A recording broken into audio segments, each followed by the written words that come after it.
homem o busque, e liberdade para que o busque. Para que esse transplante fosse necessário, foi necessário encontrar animais que tivessem uma biologia próxima à nossa, tá? Não estou falando aqui em evolução, estou falando em biologia. E caso você não saiba, o ser mais próximo ao homem em questão de DNA, cromossomos, é o milho.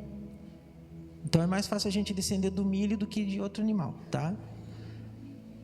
Estão rindo, mas é verdade. Mas isso ninguém fala, né?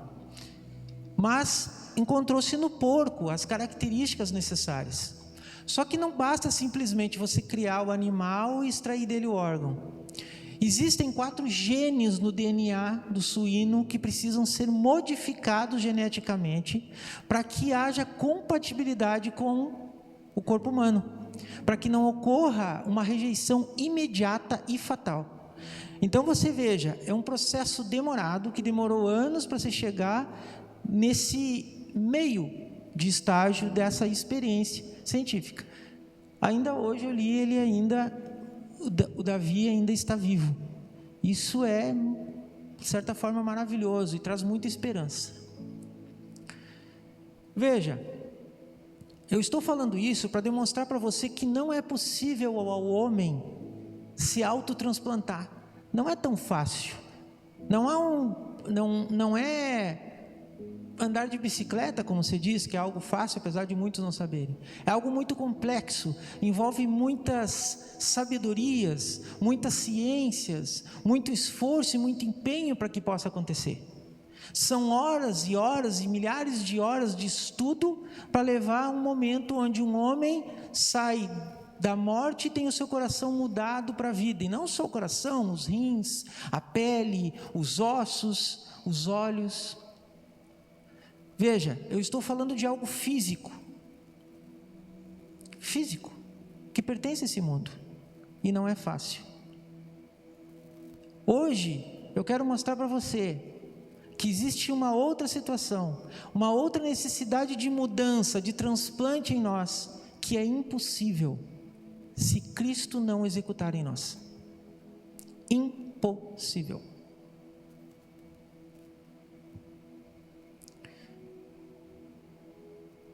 Queridos, a grandeza do Evangelho não está no fato de ele produzir homens bons, mas produzir homens novos. Amém? Quero que você abra no texto Evangelho de Jesus Cristo segundo Marcos, capítulo 7, versículo 21.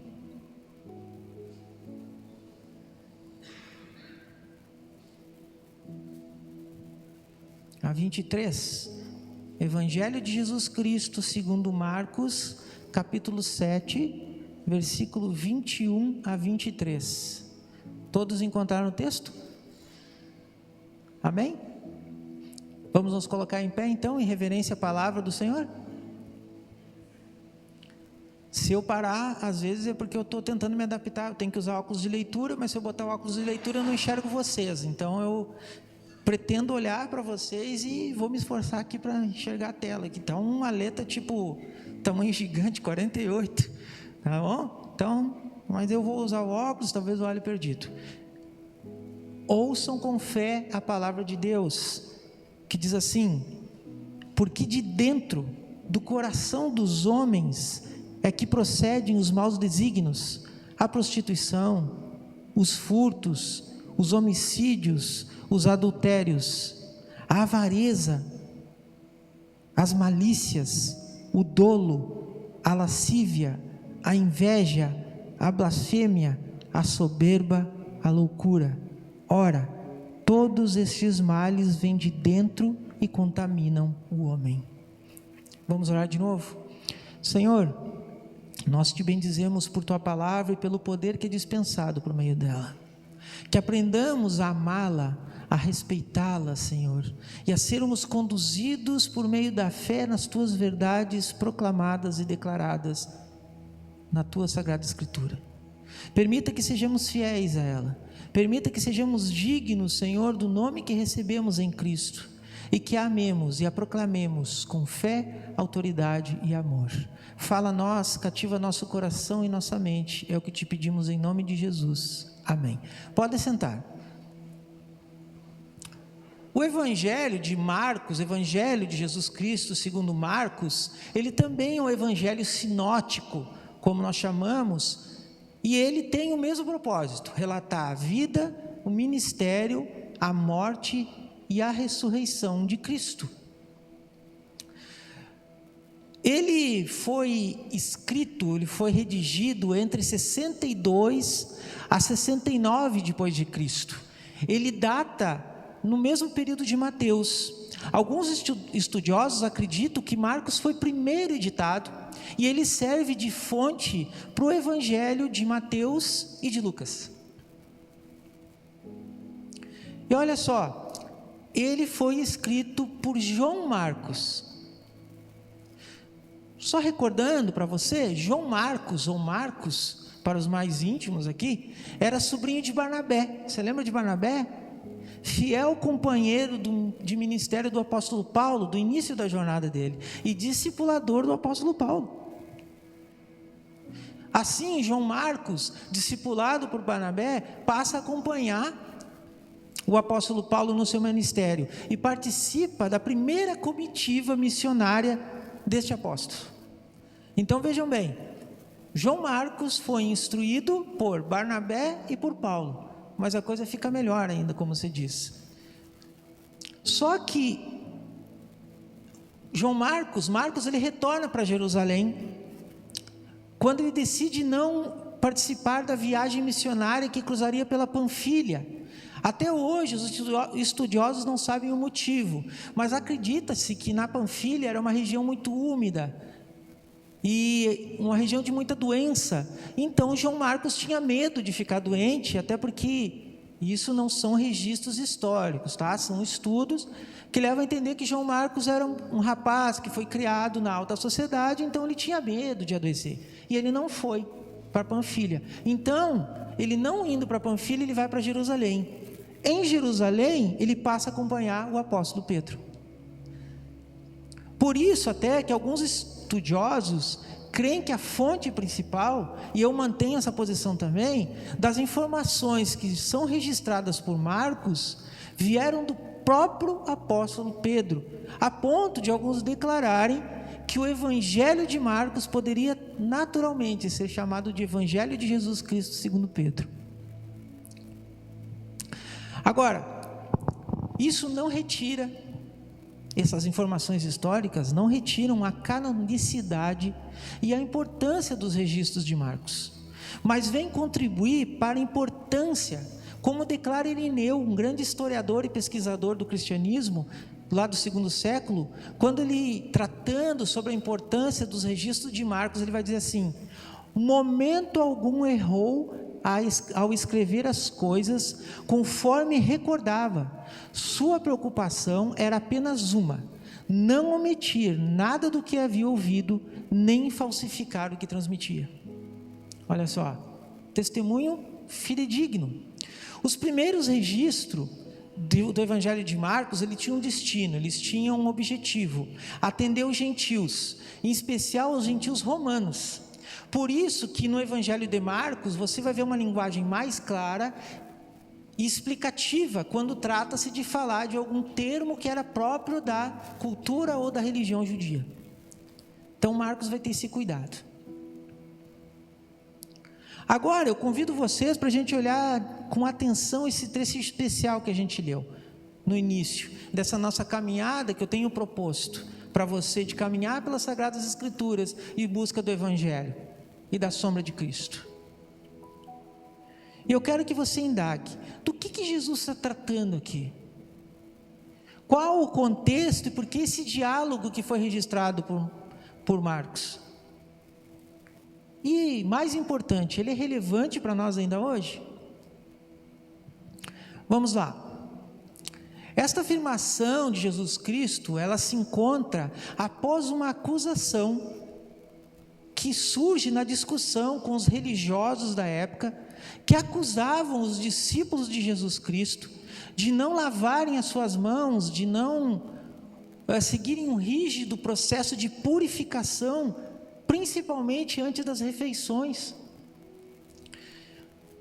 Um processo, uma tradição que era comum a todos os discípulos e a seus mestres. Jesus está sendo acusado, os seus discípulos estão sendo acusados. Essa tradição era uma tradição cheia de formalidades e procedimentos que tinham que ser seguidos fielmente, como coar a água para que não fosse consumido nenhum mosquito, por exemplo.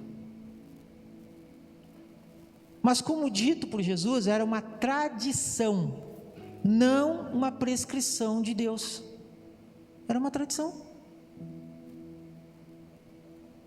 Essa acusação, baseado somente em princípios humanos, somente na vontade humana e não na vontade de Deus, ocasionou uma resposta que é dura de Jesus aos seus acusadores, mas que também levou ele a dar uma resposta a uma das perguntas mais feitas pela humanidade até os dias de hoje: qual a origem do mal?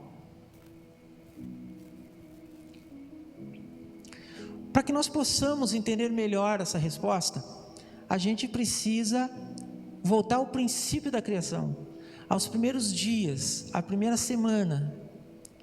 Inicialmente, tudo foi criado perfeito e bom, na semelhança de Deus, seu Criador. A criação foi criada para espelhar a imagem do Senhor, a sua perfeição.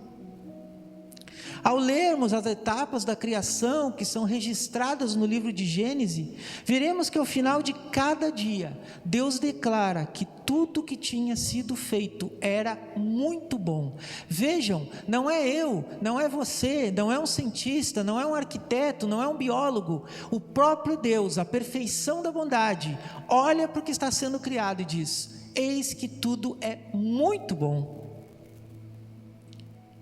Sabe comida de mãe? Comida de mãe é muito boa. É para contrabalancear a comida de sogra. Ah, que judiaria, lá vai a vassoura de novo falar. Não. Mas aquele tempero, aquele sabor diferente, apesar que, queridos, minha sogra cozinha muitíssimo bem. De certa forma, eu casei com a minha esposa na esperança que ela tivesse o mesmo dote culinário da minha sogra. Eu pensei, eu vou a 100 quilos. E ela aprendeu a cozinhar bem, hoje, porque no início foi um dilema. A lasanha dela parecia um torrone. O pão, com certeza, dias de vento como hoje, segurava uma porta, sem problema nenhum. Te amo, minha flor, mas é que, verdade, eu não posso... Hoje ela cozinha excelente, um arrozinho, feijão assim maravilhoso, saboroso, mas era difícil, foi difícil. Por isso que eu não cheguei a 3 dígitos. Mas é isso, era muito bom. Esta era a natureza da criação. Eu não quero ser redundante aqui, mas a natureza da natureza era ser muito boa, refletindo essa imagem desse Deus, desse Criador que é muito bom. Mas aí você se indaga: pastor, você está dizendo para mim que tudo foi criado muito bom, mas qual a origem do mal então? Estaria em Deus? Quem sabe não em Deus então. Não vamos ser tão ousados, mas quem sabe na sua omissão, na sua indiferença ou na sua impotência. Agora vejam, o homem nunca encontrou a resposta. Então Deus, o próprio Deus homem, Jesus Cristo, plenamente homem e plenamente Deus, vem e dá a resposta, curta, simples, certeira. O problema do mal do mundo não se encontra em Deus, não se encontra num Deus que é mau, num Deus que é indiferente, num Deus que é distante, num Deus que é castigador, num Deus que gosta de manipular, num Deus que deseja sofrimento, mas está ligado ao pecado e, por sua vez, ao nosso coração pecaminoso.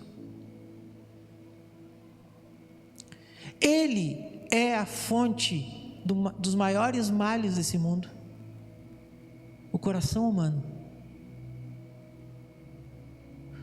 Queridos, essa declaração de Jesus foi avassaladora, pois até o momento o homem tinha um único culpado, algo que estava fora de si.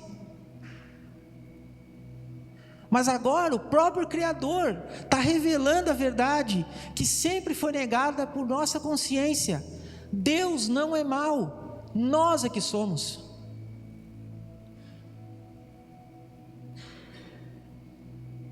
A fonte não está externa, a fonte é interna. Essa é a verdade. Nós somos competentes em colocar a responsabilidade no outro, mas nunca de assumirmos a culpa.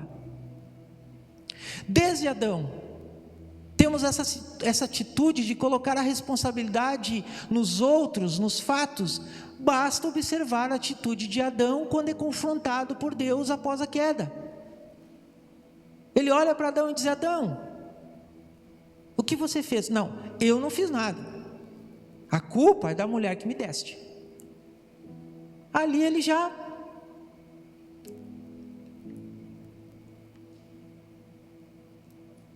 E é muito comum.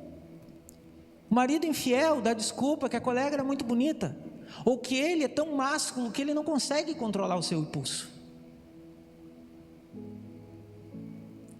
O filho rebelde dá desculpa na atual conjuntura da sociedade, na falta de liberdade, na busca de criar um caráter moldado à firmeza do mundo, mas nunca assume que a sua forma de agir com seus pais é culpa do seu coração pecaminoso.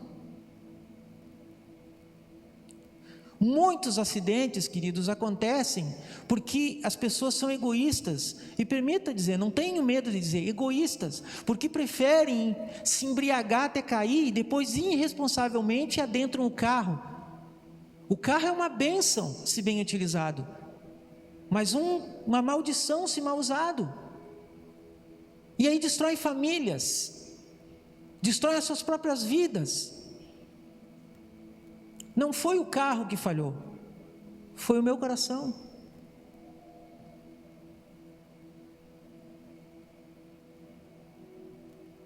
Agora eu te pergunto, no caso de Adão, de quem era a culpa?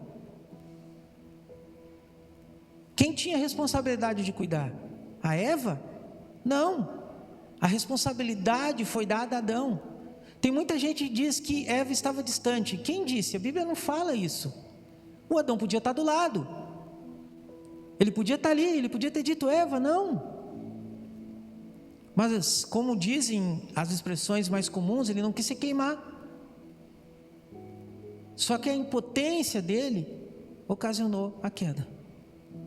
Então, queridos, esqueçam aquele discurso acusatório sobre as mulheres, que por causa da mulher nós estamos na situação. Não, é por causa do nosso coração, do nosso desejo de ser Deus. Não foi culpa da Eva, ela é participante na queda. Te provo isso com fatos práticos.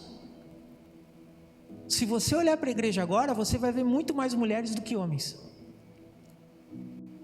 Se Deus fosse esse Deus machista, que bota a responsabilidade na mulher, teria muito mais homem aqui do que mulher. Só que Ele ama da mesma forma. Em Cristo somos iguais, mesmas capacidades, mesmo valor, mesma importância. Então não há diferença para Deus, homem, mulher, menino, menina, criança, adulto. Todos somos um só em Cristo. Então, nunca coloque a culpa na sua esposa, tá, querido? A responsabilidade é sua primeiro. Abri um parênteses aqui, tá? Como pastor do Ministério de Casais, eu sempre gosto de dar uma pincelada que deixa o recado. E olha só, a responsabilidade era de Adão, mas quando ele foi confrontado, o que ele fez? Foi ela. Eu não tenho culpa, foi ela. Mas não adiantou a sua desculpa esfarrapada. Caímos em Adão. Por descendência natural, caímos em Adão e herdamos uma natureza pecadora, uma natureza má. Por isso é que todos nós nascemos com um coração que é voltado ao pecado. A nossa bússola espiritual foca sempre no sentido contrário a Deus e a sua vontade. Nós somos contrários a qualquer autoridade, a qualquer lei. E te provo isso na prática. Aos motoristas aqui, ou motoristas, mulheres, você já não cruzou um sinal vermelho? Amarelo, você não pode cruzar no amarelo. Nós temos uma tendência, o nosso coração é induzido a infringir, a desobedecer, é natural. Aí você diz, pastor, mas não pode. E desde pequeno somos assim. Você quer ver a alegria de uma criança e dizer, não bota o dedo na tomada. Quem já não passou por isso? Aí a criança vai lá e... É delicioso desobedecer, é delicioso desrespeitar a autoridade. Porque está aqui, está incrustado aqui.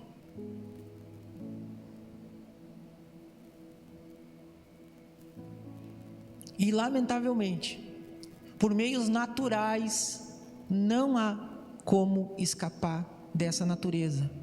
E como eu disse, cedo ou tarde ela se manifesta, cedo ou tarde ela começa a dar frutos. Alguns deles descritos aqui por Jesus Cristo, apenas alguns. Essa não é uma lista exaustiva, é uma lista didática de Cristo. Ele era um mestre, ele estava ensinando.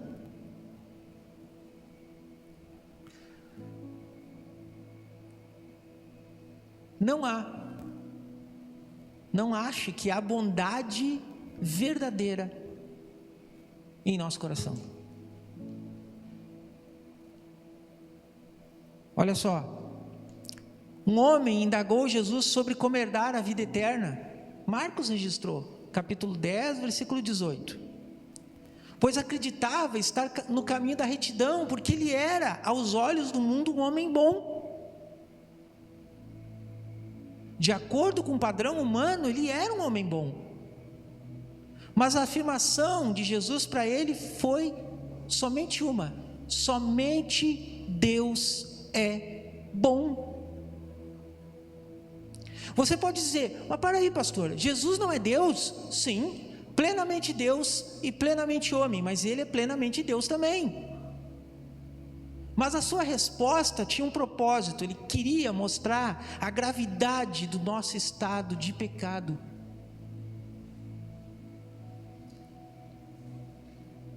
E por quê? Amado, entenda, o padrão a ser tomado não somos nós, o padrão a ser tomado não está nesse mundo, mas está somente em Deus. Você quer entender o que é amor? Olhe para Deus. Você quer entender o que é misericórdia? Olhe para Deus. A gente leva um empurrão no mercado, numa fila, fica meio contrariado. Quem nunca aqui não ficou? Cristo foi transpassado, foi pregado numa cruz e ele orou por aqueles que o feriam. Você quer um padrão, você quer uma referência? É Cristo. Por que vocês acham que Cristo tinha tanta mulher que acompanhava ele? Porque ele veio para quebrar com essa indiferença. Ele veio para mostrar para as mulheres que elas eram amadas por Deus tanto quanto os homens e que não havia diferença. Você quer um padrão de homem que ama as mulheres? Olhe para Cristo. Você quer um padrão de servo fiel? Olhe para Cristo. Como Paulo diz, mesmo sendo Deus, não achou por usurpação tomar a posição, a situação de servo. Ele era Deus, um Deus que se sujeitou a nascer, um Deus que por amor se sujeitou a esfolar um joelho. Ou vocês acreditam que Jesus não esfolou um joelhinho, não aprendeu a caminhar? Vocês acreditam que Jesus, por ser Deus, não sentiu frio?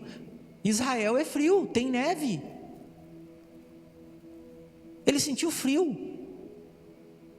Um Deus que se sujeita a sentir fome. Um Deus que cria do nada, tudo, se sujeita a sentir fome, a passar fome. Você quer um modelo real e verdadeiro? Olhe para Jesus. Não olhe para Elesur, não olhe para Rogério, não olhe para Reginaldo, não olhe para Rafa, não olhe para ninguém, olhe para Jesus. Homens irão se desviar, homens irão se desvirtuar, Cristo jamais. Ele não muda, Ele é fiel, Ele é digno, Ele é o único e verdadeiro santo, amém? Então, querido, olhe para Jesus. Pastor, eu não tenho uma foto 3x4 de Jesus na minha carteira, para ficar olhando para Ele. Querido, você tem uma tremenda de uma foto, para olhar para Ele. Viu? De novo a gente vem com a mania de Adão, a culpa é do outro, eu não posso olhar para Jesus, eu não sei onde Ele está. Lucas 24:44, do que a Bíblia fala? Ela não fala de mim e de você, ela fala de Cristo. Você quer conhecer Jesus? Aqui. Então olhe para Jesus, porque somente Ele é verdadeiramente bom, de uma forma ilimitada e perfeita. Foi isso que Cristo mostrou por toda a sua vida, uma bondade fora dos padrões deste mundo. Era muito provável que muitos aqui nesse mundo chamassem Jesus de otário, porque Ele era simplesmente bom. Se há uma coisa que Jesus Cristo não pode deixar de ser, é bom.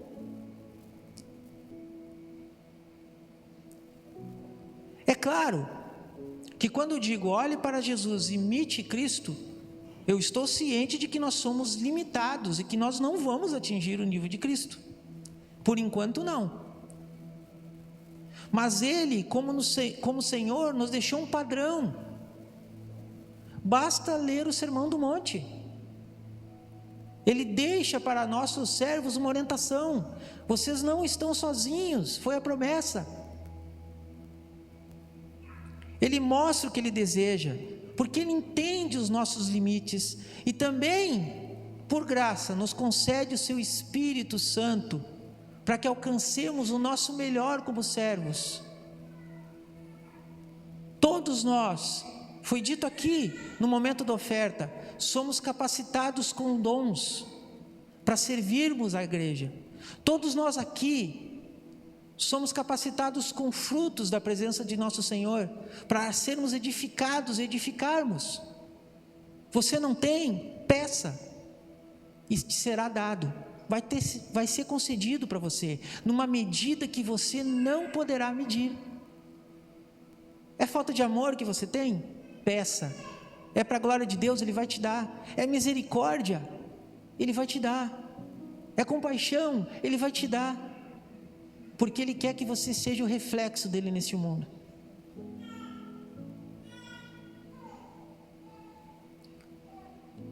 Agora, quando eu digo que não há bondade no mundo, também não significa que eu não creio na bondade no mundo. Mesmo diante da queda, ainda se preserva em nós, mesmo que pecadores, a imagem de Deus.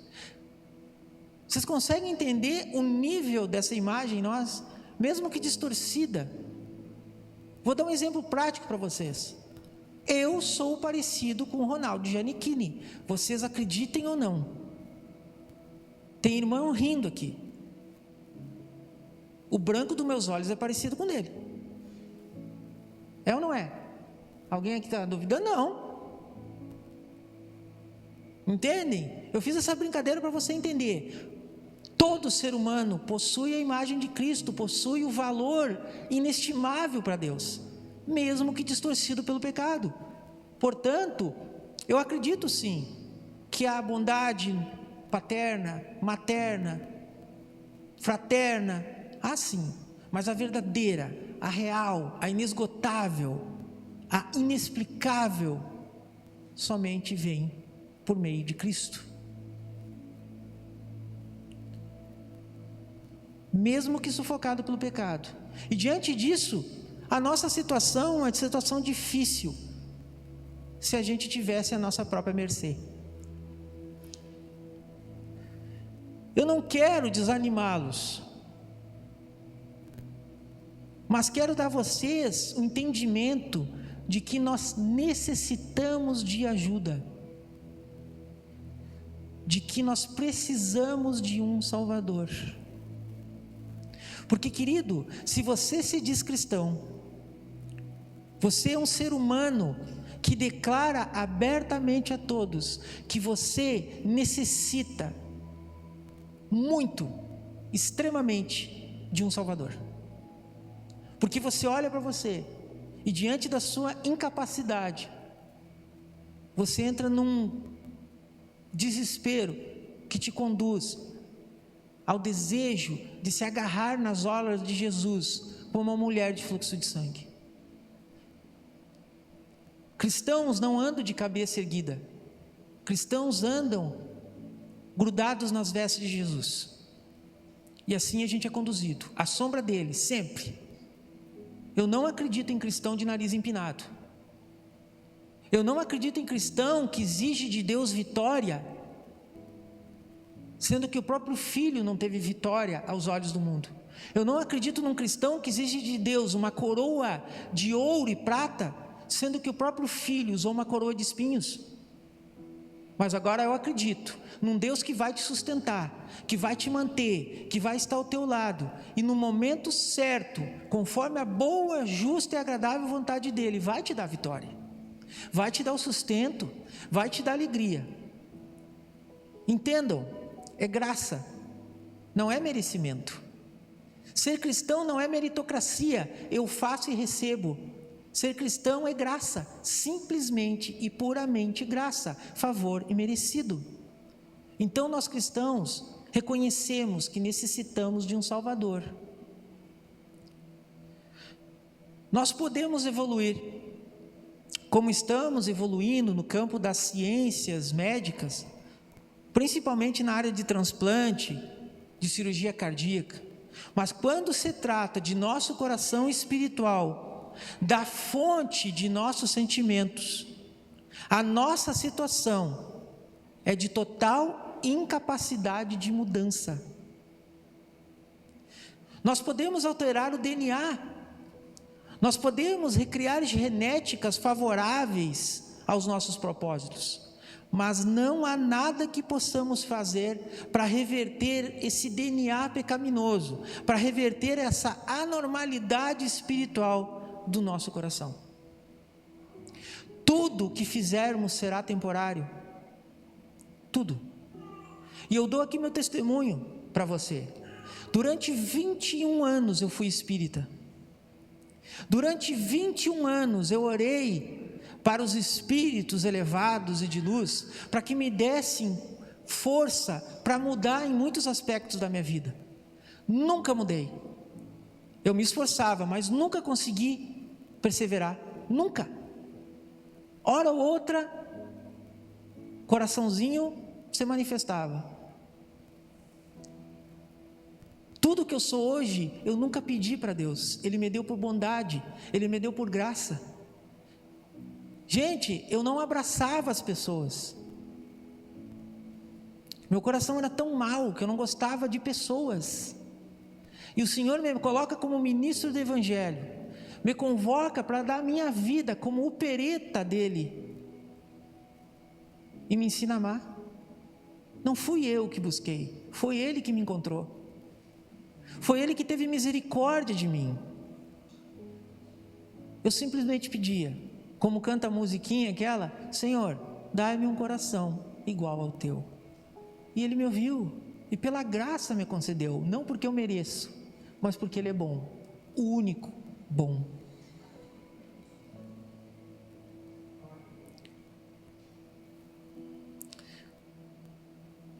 Esse é um drama terrível. E foi isso que Cristo conversou com Nicodemos registrado no Evangelho de João, capítulo 3. Foi isso que Cristo conversou com Nicodemos, que nós apenas mudaríamos, somente mudaríamos, se nós nascêssemos novamente. E nascêssemos não por nossa ação, mas pela ação do Espírito Santo, porque não se trata de uma mudança física, mas espiritual. Você pode até trocar de coração, como um homem de lata, mas continuará tendo a mesma natureza.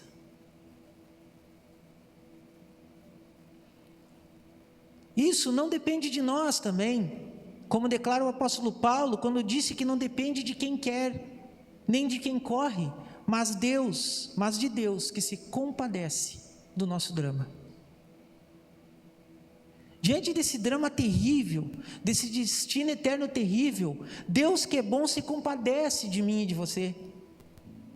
Foi por isso que pela graça, Ele nos deu o seu Filho, para que por meio dessa obra, nós pudéssemos ter a oportunidade de, pela fé e mediante o arrependimento, receber uma nova natureza, com uma nova mente, com um novo coração. Foi isso que Deus nos prometeu por meio do profeta Ezequiel, quando disse: darei a vocês um coração novo, e porei um espírito novo em vocês, tirarei de vocês o coração de pedra, e lhe darei um coração de carne. Foi isso que Ele fez comigo. Um coração duro, que não sabia amar, foi regenerado, e hoje pulsa. Eu virei um homem chorão. Eu não era. Eu tive que comprar um óculos grande de sombra, porque tinha momentos da minha vida que eu saía na rua e eu cruzava pelas pessoas e elas não ouviam, não pegavam o panfletinho, e eu pensava: meu Deus, se ela morrer agora, o destino dela é terrível. Então eu parava e chorava. Não estou tentando aqui ser piegas, meu Deus, que pastor bondoso, não.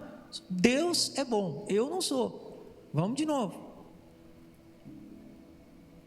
Mas Ele queria mostrar para mim: olha o que eu te dei, um novo coração, Elisur, um coração que ama pessoas que você nunca viu.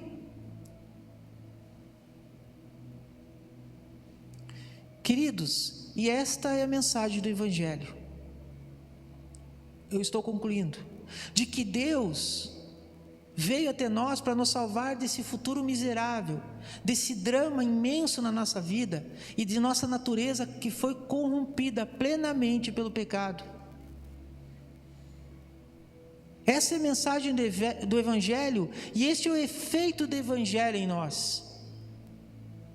Quando cremos, nós recebemos uma nova natureza, onde a nossa mente e o nosso coração, em sua plenitude, passa a ser restaurado gradativamente ao que era no princípio da criação, quando tudo era muito bom.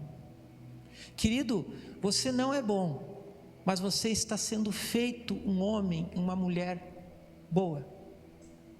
Se aproprie disso. Por isso que eu digo, nada é mais relevante do que essa mensagem do Evangelho. Você está sendo transformado dia a dia, a imagem do seu Senhor. Então não se assuste se você tiver um anseio tão grande para orar, para ler a Bíblia, para abraçar as pessoas, para dizer a elas que Deus a ama, porque este era Jesus, e assim você está sendo feito, passo a passo. Se aproprie disso, não dessas promessas frívolas, enganosas, de que você merece vitória, de que você tem que ter dinheiro na conta corrente, de que você tem que ter sucesso. Isso é alimento para o mundo. O que Cristo te promete é um novo coração, uma nova oportunidade, uma nova e excelente vida, não uma vida ordinária, não uma vida medíocre, mas uma vida excelente ao lado dele. Deus nos promete que irá nos tirar este coração doente, afetado pelo pecado, e que a cada dia irá nos dar um coração mais semelhante ao dele. Um coração que irá pulsar motivado por sentimentos verdadeiramente bons. Um coração, querido, que vai pulsar porque um dia o coração do Filho de Deus parou de pulsar na cruz. Que toda glória seja dada a Deus no seu infinito amor e misericórdia. Vamos orar? Querido Pai, nós te agradecemos por essa promessa maravilhosa de termos a nossa natureza regenerada, de termos, Senhor, a nossa natureza mudada ao ponto de sairmos desse coração maldoso e sermos moldados à Tua imagem de bondade e amor, Pai. Nós te louvamos por essa promessa que é verdadeira e real em nossas vidas. O que eu te peço, Senhor, é que nós apropriemos disso e, agarrados, Senhor, a Ti, desejemos e busquemos todos os dias exercitar esse coração novo que o Senhor nos concede. Ajuda-nos, Senhor. Tu sabes o quanto é difícil, o quão fracos somos, mas nós apoiamos na Tua força, porque é quando somos fracos que Tu se torna forte em nós, Senhor. Por isso te pedimos, santifica-nos, transforma-nos à Tua imagem, para que possamos realmente, Senhor, ser a luz que esse mundo necessita e levar muitos a Ti. Obrigado, Pai, por esse momento santo e precioso que Tu nos concede. É em nome de Jesus que oramos gratos a Ti.